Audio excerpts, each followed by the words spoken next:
ये बात गृहस्थों के लिए भी है। गृहस्थ लोग धन पद प्रतिष्ठा में न विश्वास करके अपने चरित्र में विश्वास करें तो वो भी सुखी रहेंगे। धन पद प्रतिष्ठा ये अपने आप होते हैं और चित्त शुद्धि अपने आप नहीं होती। चित्त शुद्धि करने से होती है। धन मिल जाता हो जाता है क्योंकि हर आदमी कुछ करता है और करने में धन आ जाएगा। जिनका मन निर्मल है, दृढ़ वैराग्य है, वो कुछ न करें तो भी वो अपनी दशा में बने रहेंगे।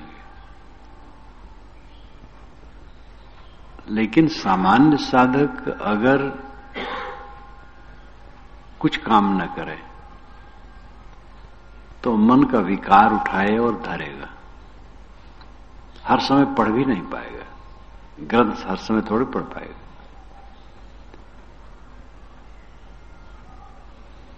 अधिक अध्ययन मनन की बात एक विशेष व्यक्ति के लिए होती है। कोई विशेष पढ़ने लिखने वाला है, वो पढ़ने लिखने में लगा रहता है, वो सब सामान्य नहीं होगा सबके लिए। पढ़ता है, लिखता है, सब लिख नहीं सकते हैं, तो पढ़ने लिखने में कोई लगा रहता हो ये एक अलग विषय है। सभी साधक हर समय पढ़ने लिखने में नहीं लगे रहेंगे। पढ़ने में भी मन नहीं लगेगा। लगे भी तो और काम भी तो है। खाना है, पीना है, रहना बसना है, व्यवहार है, तो इसके लिए भी तो करना चाहिए। ग्रंथ में जो लिखा है, सेवा भी तो लिखी है कि सेवा करना चाहिए। तो सेवा के बिना कैसे काम बनेगा? हमारी सेवा दूसरे लोग करते हैं, दूसरे की सेवा हमें करना चाहिए। इसलिए जो हर समय पढ़ भी सके उसको भी हर समय न पढ़ करके सेवक काम करना चाहिए और फिर पढ़ना चाहिए। और सामान्य लोग सब समय पढ़ भी नहीं सकते, सब समय सब ध्यान नहीं कर सकते, ध्यान में रह नहीं सकते। बैठे भले रहे, बैठे रहेंगे उनका मन खुराफात सोचेगा, कुछ समय उसमें और आ सकता है।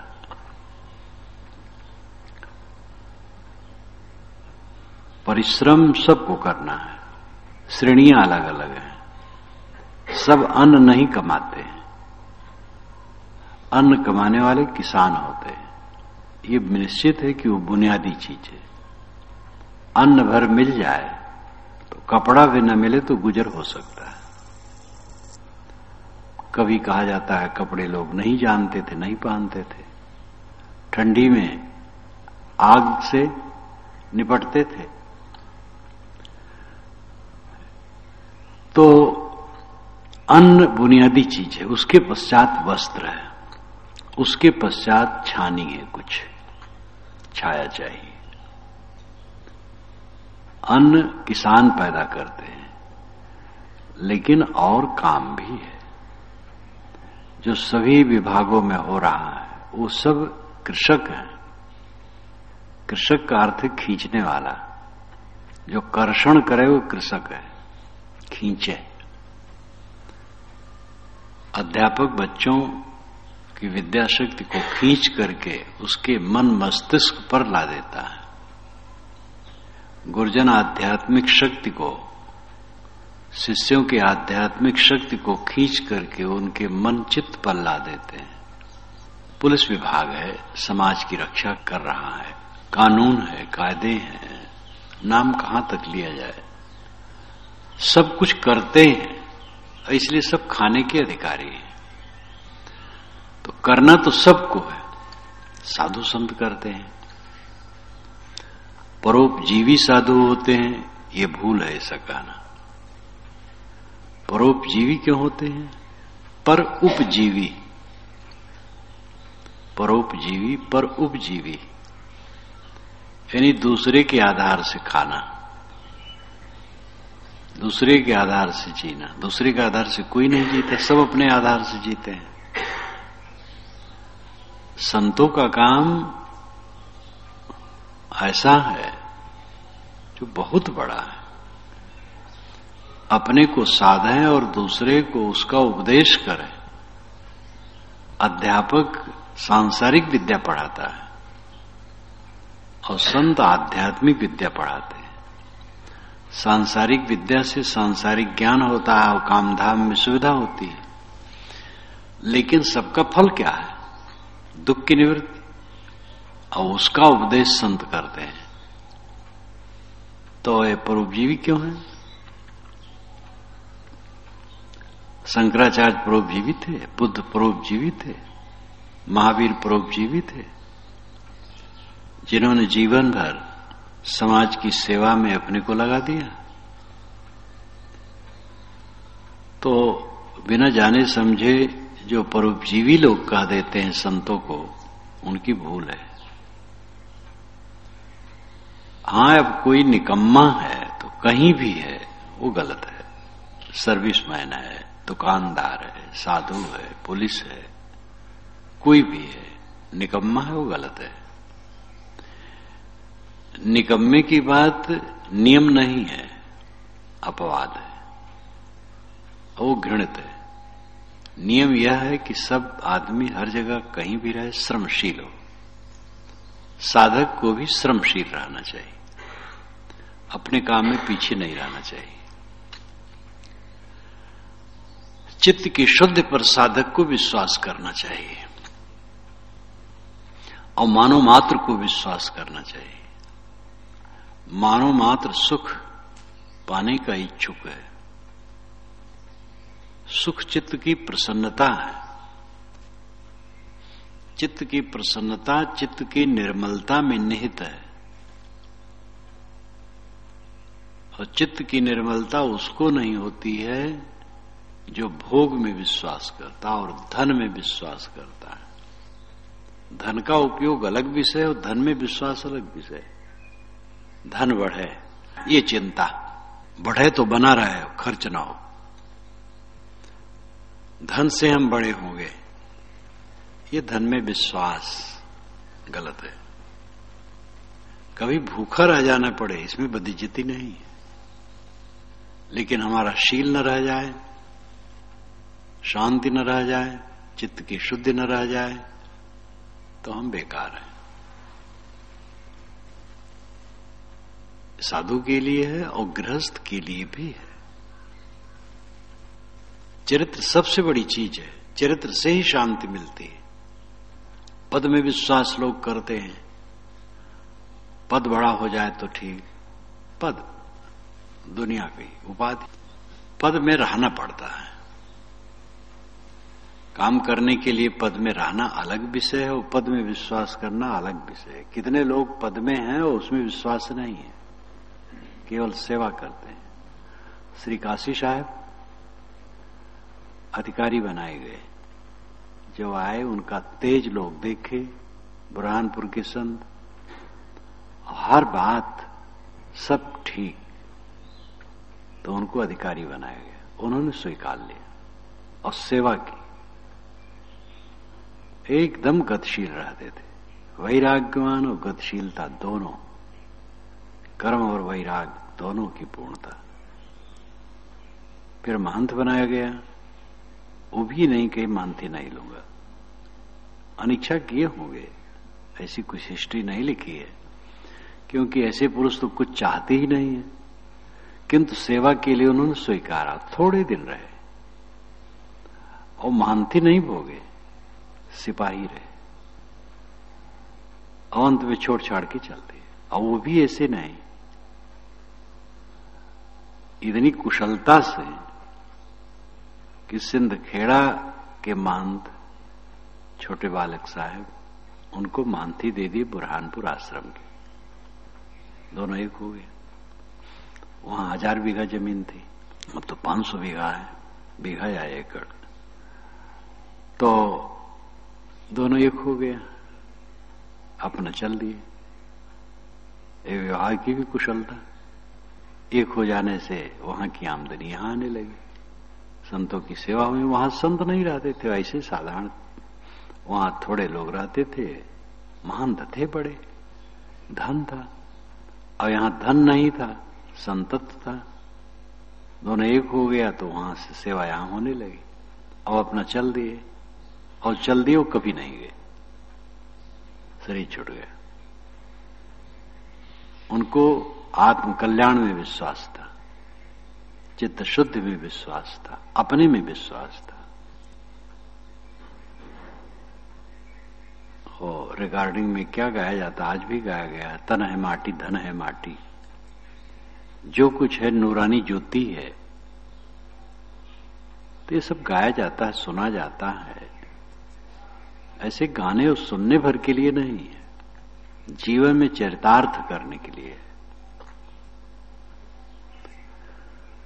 तुम्हारा अपना व्यक्तित्व, तुम्हारी अपनी स्थिति सबसे ऊंची है। फटे कपड़े पहने हो तो क्या नुकसान, सूखी रोटी खाए हो तो क्या नुकसान, किसी दिन न खाना मिला हो तो क्या नुकसान, फिर तो मिलेगा ही। नीचे और पीछे बैठने मिला हो तो क्या नुकसान, लेकिन चित्त निर्मल है तो उससे बड़ा कौन होगा। साधक को अपने चित्त की निर्मलता पर विश्वास करना चाहिए। निश्चल मन, निर्मल मन, चित्त निर्मल होगा वही साधक आगे बढ़ेगा, उसी का वैराग प्रदीप्त होगा, भक्ति उसी की अनन्य होगी। निश्चल चित्त, निर्मल चित्त, अंदर बाहर एक, शुद्ध कांच के समान पारदर्शी,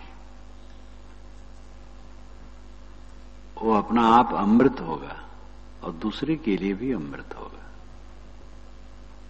धनी धुनी तो बहुत है, पद वाले बहुत हैं, प्रतिष्ठा वाले बहुत हैं, प्रसिद्ध वाले बहुत हैं,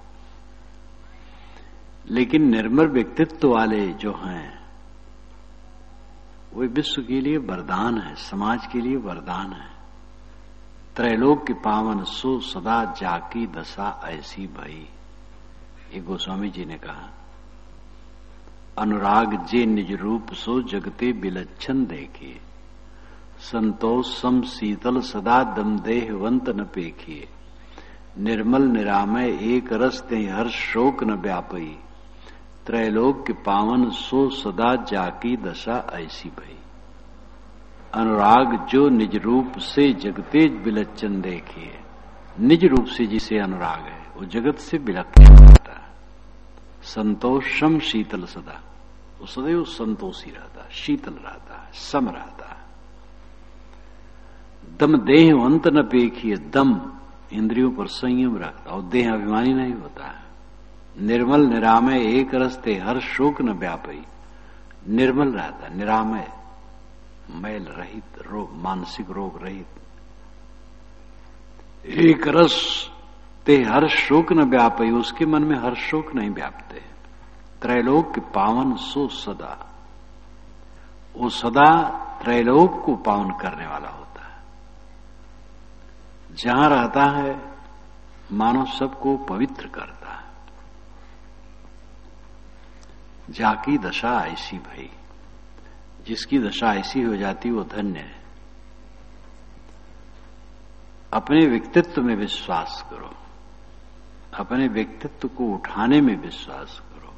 व्यक्तित्व को उठाना नहीं कि सब जान जाए, बड़बड़ बड़बड़ कर दे, बड़े प्रवक्ता बताने लगे हम ऐसे हैं वैसे हैं, ऐसी लियाकत है हमारी, ऐसी योग्यता है। ये व्यक्तित्व उठाना नहीं, व्यक्तित्व भीतर है। सम, संतोष, मौन, अपनी प्रतिष्ठा की कामना से रहित, पद की कामना से रहित, प्रसिद्धि की कामना से रहित, आंतरिक शुचिता, पवित्रता की चेष्टा केवल। ये साधक को विश्वास होना चाहिए आत्मोन्नति में। बाहर का तो सब होता रहता है, और बाहर का सबका बराबर नहीं होता है, कम बेस रहता है। और जहां जिसकी जितना हो उसको बहुत मानना चाहिए। वेद में अब जो बात आती बहुत बढ़िया लगी मुझे, लिखा गया है, किसी के यहां जाए, जो भोजन मिले उसको कम न माने, जो जल दे वो कम न माने, उसमें संतुष्ट रहे। सद्गुण हर जगह कहे गए, सद्गुण ही की प्रतिष्ठा। खुश खाना है खिचड़ी, माही परा टुकलौन, मांस पराया खाई के गला कटावे कौन। खुश खाना है खिचड़ी, माही परा टुकलौन। दुनिया के अनेक ऐसे पुरुष, संत पुरुष अपने जीवन में धन से संपन्न नहीं थे। कबीर हो, ईसा हो, शंकर भी हो। लिखने वाले तो शंकर दिग्विजय लिखे हैं, तो दिग्विजय में तो 1000 झूठ भरे रहता है। किसी दिग्विजय लिखो तो 1000 झूठ भरा रहता है। वो भी गरीब घर के लड़के थे शंकराचार्य। मां थी, पिता थे भी नहीं। और इसी प्रकार अनेक हैं, लेकिन कितने महान थे। बुद्ध, राम राजा के लड़के थे, लेकिन बुद्ध जब भिखार हो गए हैं तब वो महान हुए, राजगद्दी महान नहीं हुए। राम भी जब बन की झोपड़ी में रहे हैं तब महान हुए, गद्दी महान नहीं हुए। गद्दी होते कोई जानता भी नहीं। महावीर भी जब घर घर रोटी मांग करके खाने लगे तब महान हुए। और घर घर रोटी खाना महानता नहीं है, लेकिन जो उन्होंने काम किया वो बहुत ऊंचा है। और अपने लिए खाली रोटी चाहिए, काम बहुत ज्यादा किया और संसार से केवल रोटी ली और कुछ नहीं लिया। हर साधक को आत्मविश्वास करना चाहिए। आत्मा में विश्वास, मैं अपने को बिल्कुल निर्मल कर सकता हूं। चित्त की निर्मलता के समान कौन सुख होगा। गंदगी इसमें आने न दो, सतत जागरूक, कोई गंदगी नहीं आने दो। आए उसको डांट दो, हटा दो। और ये निर्मल धारा चलती रहेगी तो दशा आ जाएगी कि गंदगी नहीं आएगी। सावधान तब भी रहना पड़ेगा, लेकिन गंदगी नहीं आएगी। जिसका चित्त बिल्कुल निर्मल है सब समय, धन्य, धरती पर वो धन्य है। और उसी का जीवन सफल है। निर्मलता में मोह का कहीं कोई गुंजाइश नहीं रहती। मोह से ही भय होता है। जिसका मोह पूर्णतया विलीन है, भय उसका समाप्त है। और निर्भयता ही जीवन की उच्चता है। न कुछ छूटने की चिंता, न मिलने की चाहना, न छूटने को सोच। धन प्राणी निर्वाह में कहूं न मन को रोच। एक साकी श्री विशाल साहब की बहुत है। न मिलने की चाहना, नेमी प्रेमी मिले, बात करूं, ये करूं, वो करूं, फलाने मिल जाए, फलाने मिल जाए, सब मन का बकवास है। मिलने की कोई चाहना नहीं। अब कहीं से जहां तुम्हें अच्छी प्रेरणा मिले वहां तो चाहना रखनी चाहिए। कोई संत गुरुजन कल्याण का काम जहां हो वहां से मिलो। जहां धीर गंभीर अति निश्चल तहां उठ मिलो कबीरा। न मिलने की चाहना, न छूटने को सोच। छूटने कोई चिंता नहीं। क्या छूटेगा? कुछ है ही नहीं मेरा, तो छूटेगा क्या? धन प्राणी निर्वाह में कहूं न मन को रोज। जो महापुरुष स्कूल में कदम भी नहीं रखा था, बात तो ऊंची है ही, छंद भी कितना सुंदर है, शब्द कितने व्यवस्थित हैं। धन प्राणी निर्वाह में कहूं न मन को रोच। रोच प्रयोग भी संस्कृत है। रोचते संस्कृत में आता, रोचते। कहूं न मन को रोच, कहीं मन को आकर्षित न करो। धन में, प्राणी में, निर्वाह में कहीं रुचकर मान करके आकर्षित न हो। बरदत मिले पदार्थ जो प्राणी को संबंध, अहंग ममंग, अहंग ममत्व जो जाने तजे ते बंद। जो व्यवहार बरते हुए प्राणी पदार्थों का संबंध मिले उसमें अहंता ममता न करो। अहंता ममता बंधन समझ करके काटो। कहीं पहुंचे, बाग, मंदिर मिला, निवास हुआ, प्रतिष्ठा हुई, पूजा आरती हुई, इस सपनिक समान मिला और गया। किसके साथ क्या? श्री विशाल साहब जब थे उनको कहां कहां लोग ले गए सादर, और आरती पूजा वंदना की। न उनका शरीर रहा, न वो कुछ रहा। ऐसे सब की बात है, बड़े बड़े प्रसिद्धों की बात है। जवाहर जहां जाते थे तहां लाखों की भीड़ होती थी। उनका मंच बड़ा ऊंचा बनता था, उस पर चढ़ करके बोलते थे। बहुत दूर तक आदमी आदमी। कहां है वो सब? किसी का कुछ रहता नहीं। चित्त शुद्धि में विश्वास करो। पद प्रतिष्ठा धन दौलत में विश्वास न करो। और यही उलट जाता है, सब चौपट हो जाता है। अब ये जगत गुरु कहलाने वालों की छीछालेधर लड़ते हैं, झगड़ते हैं, मुकदमे लड़ते हैं, और जगत गुरुए नहीं, सब जहां जहां बाहरी लोग है वही वही। जो समाज के आदर्श हैं, सुलह समझौता संतोष शांत से रहना और समाज के सामने आदर्श रखना जिनका काम है, वे स्वयं लड़ रहे हैं।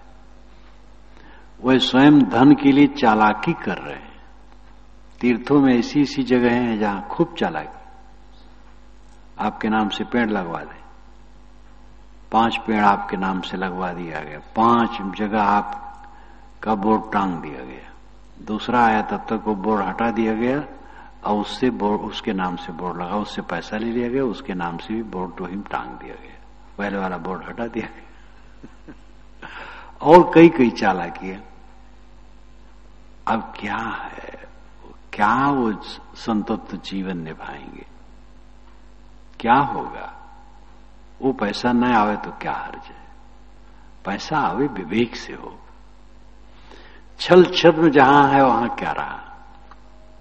वो जहां बहुत भीड़ हो जाती है, तीर्थ हो गया, बहुत मठ हो गए, तो सब कहां उस रहने में रहते? समझ ही नहीं है, अकल ही नहीं है, सूझ ही नहीं है, वैराग विवेक नहीं, भक्ति नहीं। किंकर कंचन को काम के, वंचक भगत कहा है राम के।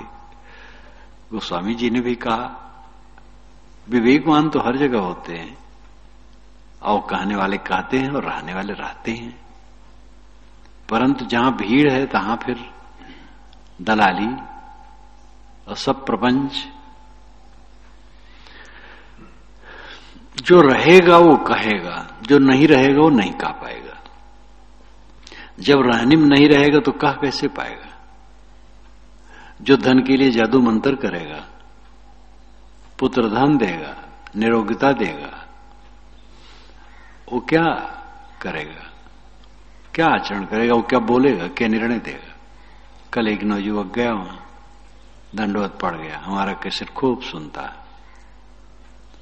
राजरूपपुर का है, और उसका भाई भी सुनता है। उसकी 3 लड़कियां, लड़का नहीं। महाराज लड़का एक नहीं।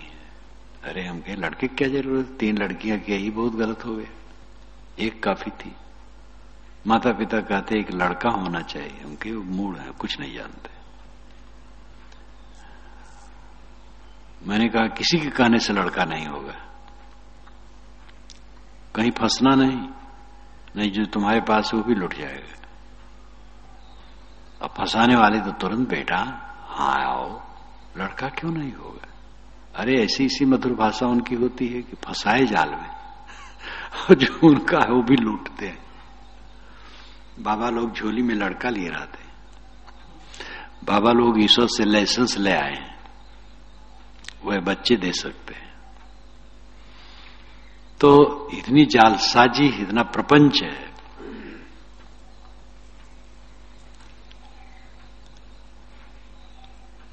हर साधक चित्त की पवित्रता में विश्वास करे, साधुता की रहनी में विश्वास करे, वैराग भक्ति ज्ञान में विश्वास करे, सेवा परायण हो करके उत्साहित रह करके हर समय खूब मगन रहो, और मन के विकार जितने पुराने हैं उनको काटो और नए बनने न दो। ये आत्मशुद्ध चित्त शुद्धि, चित्त की निर्मलता, ध्यान, समाधि, संतोष, धीरज, विवेक, विचार, ये तुम्हारा ऐश्वर्य है। बाहर का ऐश्वर्य तुम्हारा नहीं हो तो शरीर कूड़ा कचड़ा है, इसके लिए उसकी जरूरत है, और वो अपने आप होता रहता है। जितना है उससे कम हो तो क्या हर्ज है, जैसा हो। ज्ञान बढ़े, वैराग बढ़े, होए अचाह निष्फिक्र, और बढ़े तो का बढ़े, बिन कलमल मन जिक्र। श्री विशाल साहब कहते ज्ञान बढ़े, वैराग बढ़े तो होए अचाह निष्फिक्र। अगर तुम्हारे अंदर में ज्ञान वैराग बढ़ा तो चाहना छोड़ करके निष्फिक्र हो जाओगे। और बढ़े तो का बढ़े, धन बढ़ा, पद बढ़ा, प्रतिष्ठा बढ़ी, नाम बढ़ा तो का बढ़ा, बिन कलमल मन जिक्र। बिना कलमल के मन का जिक्र कहीं होता है? जब मन में कलमल आता है तब मन का जिक्र चलता है, यानी वो तमाम बकवास करता है, तमाम आदमी उटपटांग काम करना शुरू करता है। और अगर रहनी गड़बड़ सड़बड़ है तो उसके मूल में क्या है, कलिमल है। और कलिमल आया तुम्हें ऐश्वर्य से जिसको तुम बहुत बड़ा मानते हो, और तुम्हारा पतन हो गया, तुम्हें होश नहीं। इसलिए साहब कहते तुम्हारा मठ बढ़ा, प्रसिद्धि बढ़ी, धन बढ़ा तो का बढ़ा, ज्ञान बढ़े, वैराग बढ़े, होए अचाह निष्फिक्र, और बढ़े तो का बढ़े, बिन कलमल मन जिक्र।